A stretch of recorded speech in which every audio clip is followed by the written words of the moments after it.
I'm taking a look at another mini PC today, and it's another AMD powered one, but unfortunately no 4000 series ones yet.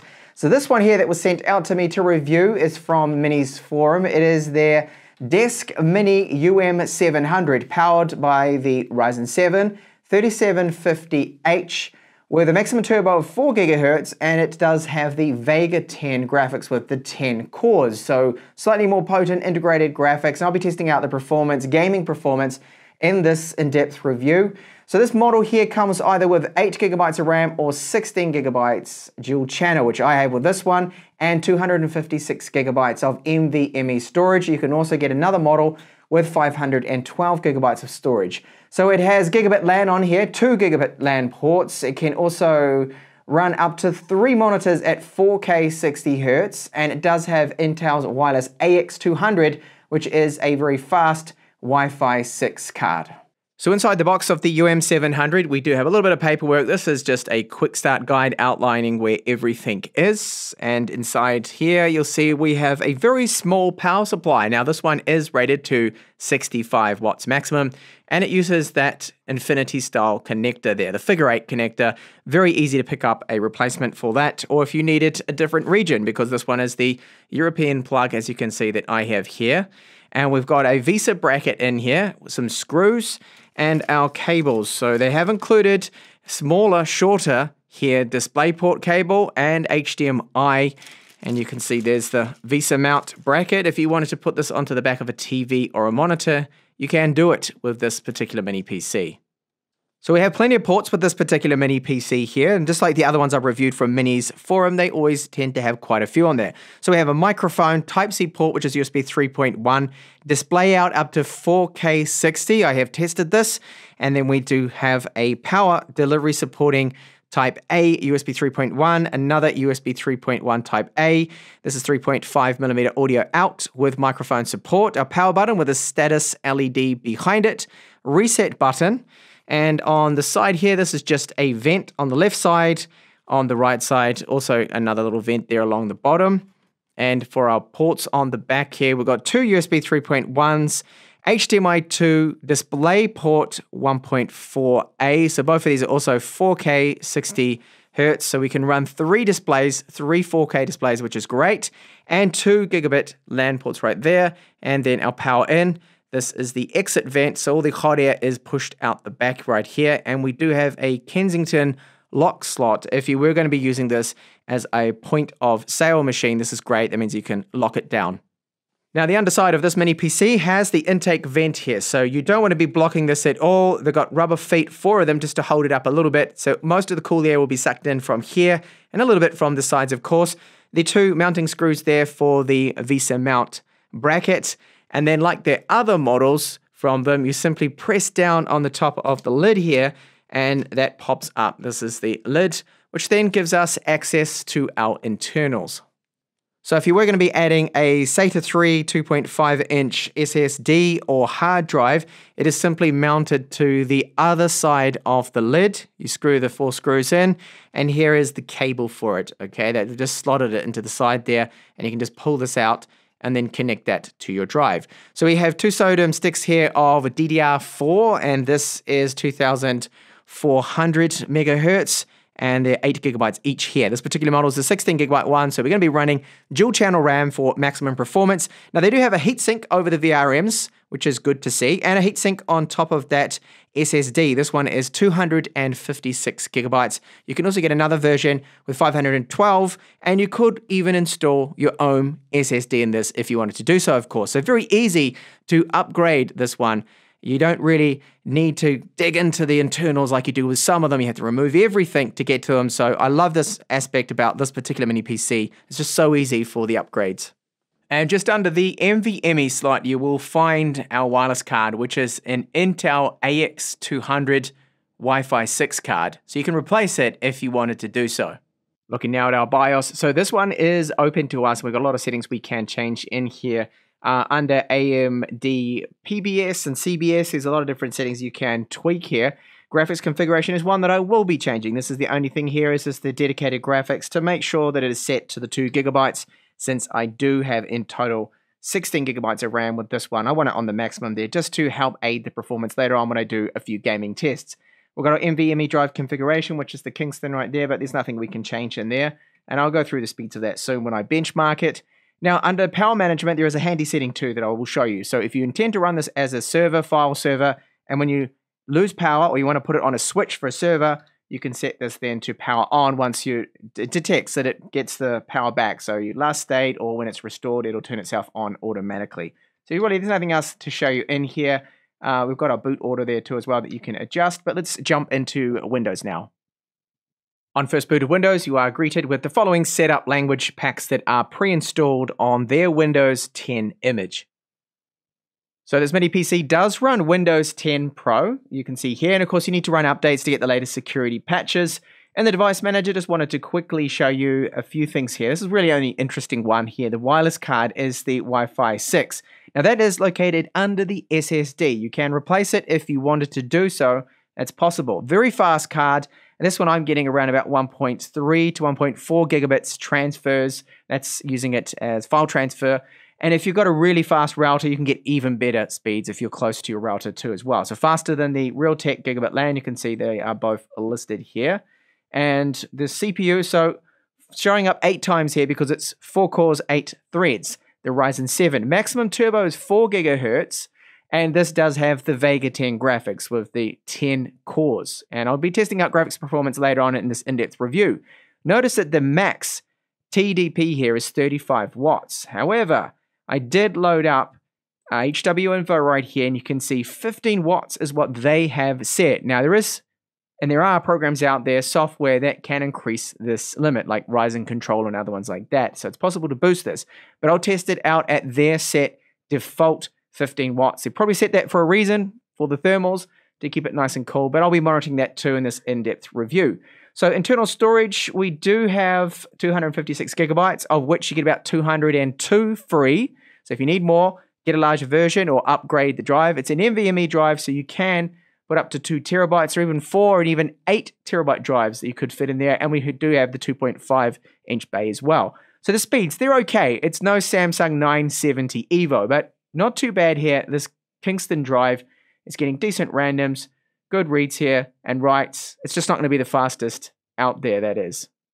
And then our RAM, I have confirmed that the RAM is running in dual channel. It's running at the maximum supported speed of this chipset, which is 2.4 gigahertz.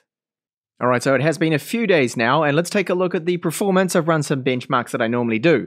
Now, I did discover that it is running not at 15 watts, the TDP, but it is 25, but it's still restricting our performance somewhat. If it could run 35, that would be a lot better. Now, I did attempt to try Ryzen controller here to increase our power limits, but unfortunately, the settings that I set with this, it simply just does not actually seem to work, and I cannot get a higher or better performance out of this. The thermals are quite good too as well, and the fan noise. And this again is because it's limited to the 25 watts there. So I'll show you the results I have at 25 watts here. So that's Cinebench R15, R20 right here. So again, lower than expected. If this did have the 35 watts, then expect much higher scores here. And that's going to be throughout with this particular review because of the restriction here with this power limit. So this is the Night Raid score here. So this is designed for integrated graphics, which this has, of course, with the Vega 10 graphics. It's 10 cores with the Ryzen 7 here, the 3750H. And that isn't actually too bad, even though it is, yes, again, a little bit restricted. Not too bad for integrated graphics. Certainly better than a lot of the 9th, the 10th, and the 8th generation Intels, at least the ones that don't have the Iris graphics. And here is PC Mark 10, which I let that run, and here are the results here. So hit pause, of course, if you want to see these in detail. I'm not a huge fan of having like lots of benchmarks and slideshows and spreadsheets and things like that all being shown with different benchmark results, but of course, this must be done. And here is Geekbench 5. Again, a little lower than expected. Single core is good for this type of chipset. Multi-core should be higher there as well. And then the last test is Passmark right here too, which did get a score of 3,354. And is this PC capable of editing 4K video? So right here, I have some clips that I just pulled straight off. Well, this is about a year and a half ago now, straight off my Sony camera. And the timeline is relatively quick here. This is a basic edit. This is a 10-minute video.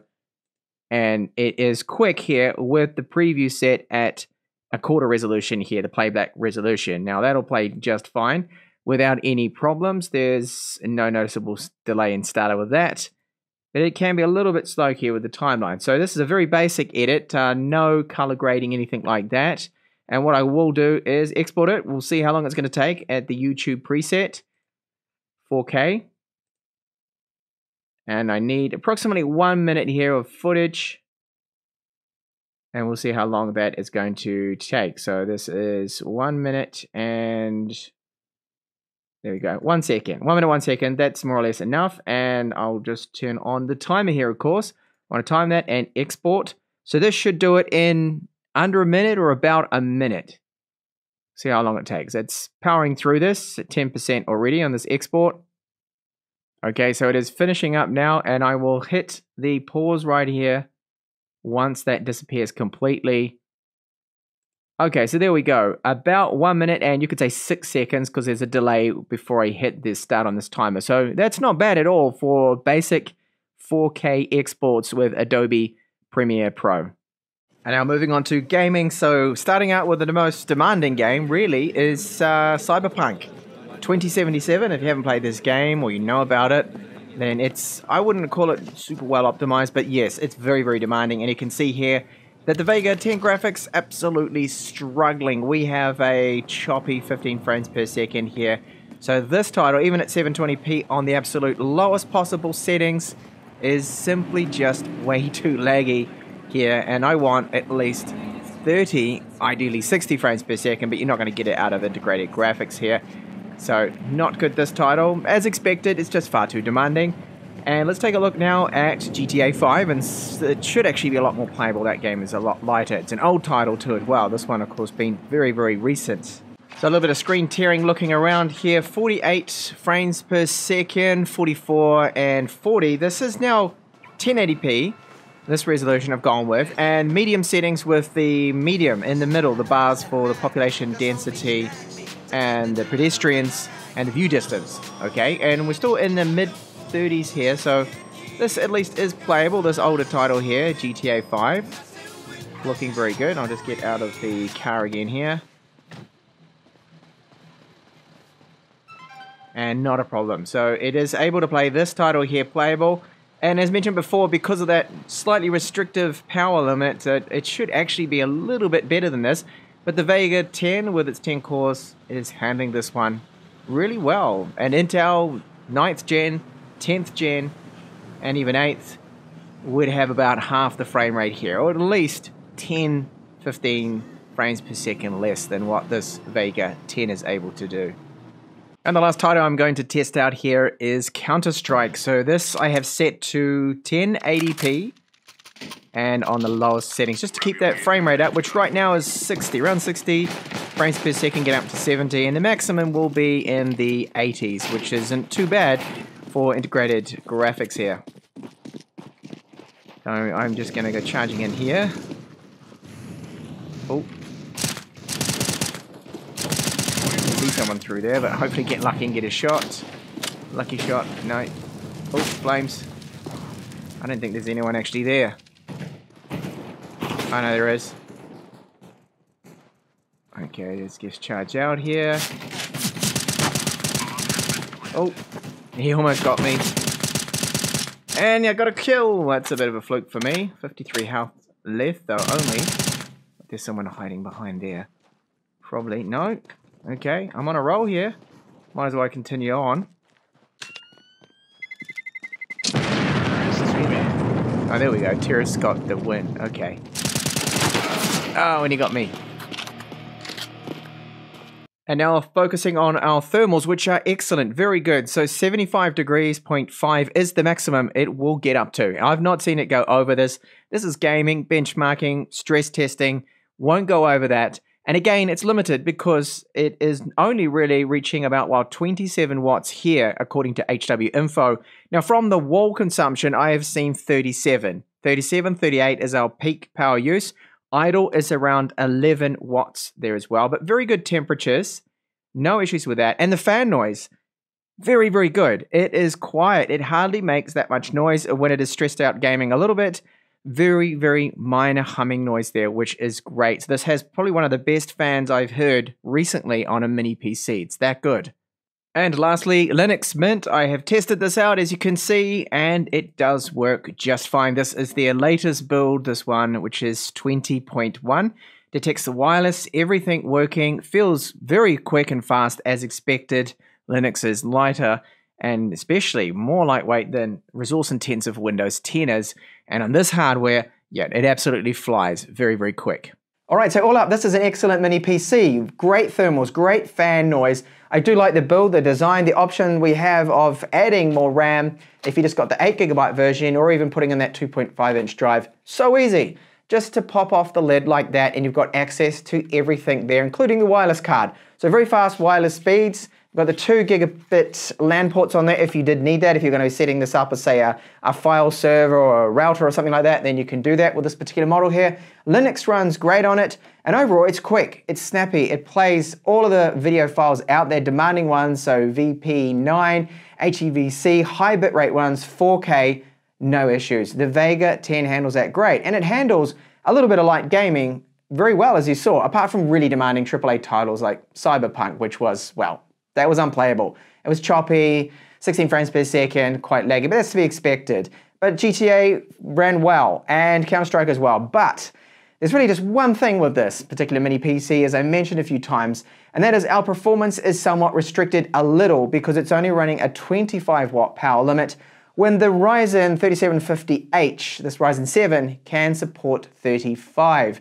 And if they do release a BIOS update to allow us to change the power limit and set the 35, it would perform quite a bit better then, and then it would be definitely really highly recommended. As it is, it does come recommended. Really good little mini PC here. It's just that I hope that they can address that and let us run the high power limits. Now, I did try Ryzen Controller, a third-party app there, to boost our TDP limits and the timers and everything, the power limits there, and unfortunately, it looked like it would work, but when I checked back to the HW info, it was only going up to about 27 watts, so it was not reaching the 37 watts that it should with this particular mini PC. Other than that, it is really good. Fantastic mini PC. So thank you so much for watching this mini PC review. I will have a few more up and coming this month.